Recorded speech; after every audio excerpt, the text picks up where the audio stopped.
টি-20 বিশ্বকাপে অংশ নিতে বাংলাদেশের ভারতে যাওয়া নিয়ে তৈরি হয়েছে ধোঁয়াশা। ESPN ক্রিকইনফোর খবর বলছে, আইসিসি মেরুদণ্ড ধুইয়ে ভারতের আজ্ঞাবহর মতো সিদ্ধান্ত নিয়েছে।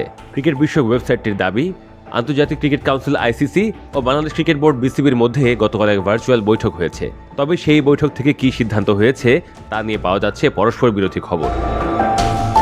ক্রিকইনফোর তথ্য অনুযায়ী ওই ভার্চুয়াল বৈঠকে আইসিসি স্পষ্ট করে বিসিবিকে জানিয়ে দিয়েছে, বাংলাদেশের ম্যাচগুলো ভারত থেকে অন্য কোথাও সরিয়ে নেওয়ার অনুরোধ তাদের পক্ষে রাখা সম্ভব নয়। আইসিসির পক্ষ থেকে আরও জানানো হয়েছে, বিশ্বকাপ খেলতে হলে বাংলাদেশকে ভারতেই যেতে হবে, না গেলে পয়েন্ট হারানোর ঝুঁকি থাকবে। তবে বিসিবির দাবি ভিন্ন। তাদের ভাষ্য, আইসিসি এমন কোনো চূড়ান্ত বার্তা বা আলটিমেটাম দেয়নি।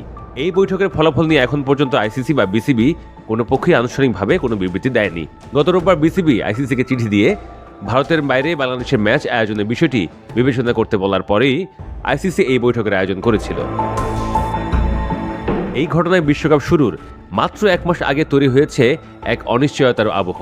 20 দলের টি-20 বিশ্বকাপ 7 ফেব্রুয়ারি শুরু হয়ে চলবে 8 মার্চ পর্যন্ত। স্বাগতিক ভারত ও শ্রীলঙ্কা। গ্রুপ সিতে থাকা বাংলাদেশের প্রথম ম্যাচ কলকাতায় 7 ফেব্রুয়ারি ওয়েস্ট ইন্ডিজের বিপক্ষে বিশ্বকাপ অভিযান শুরু। এরপর 9 ফেব্রুয়ারির বাংলাদেশের প্রতিপক্ষ ইতালি, 14 ফেব্রুয়ারি ইংল্যান্ড। গ্রুপ পর্বে বাংলাদেশের শেষ ম্যাচ 17 ফেব্রুয়ারি মুম্বাইয়ে, প্রতিপক্ষ নেপাল। আইসিসিকে বিসিবি এমন চিঠি লেখার পেছনের কারণও কম নাটকীয় নয়।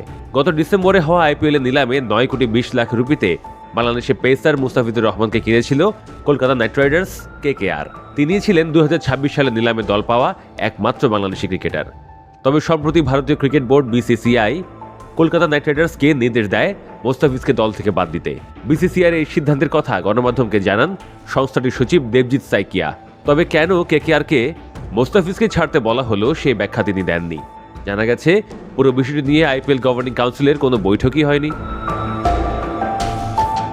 এই ঘটনার জের ধরে ভারতের নিরাপত্তার প্রশ্ন তুলে বিসিবি জানিয়ে দিয়েছে, আসন্ন টি-20 বিশ্বকাপে ভারতে তারা কোনো ম্যাচ খেলবে না। গতকাল পর্যন্ত বিসিবি এই সিদ্ধান্তেই অনড় ছিল যে, ভারতের পক্ষ থেকে যদি সর্বোচ্চ নিরাপত্তার আশ্বাসও দেওয়া হয়, তবুও বাংলাদেশ দল ভারতে যাবে না। বিসিবি মনে করে, বিশ্বকাপের ম্যাচ উপলক্ষে দলের বাইরেও বাংলাদেশ থেকে আরও অনেকেই ভারতে যাবেন।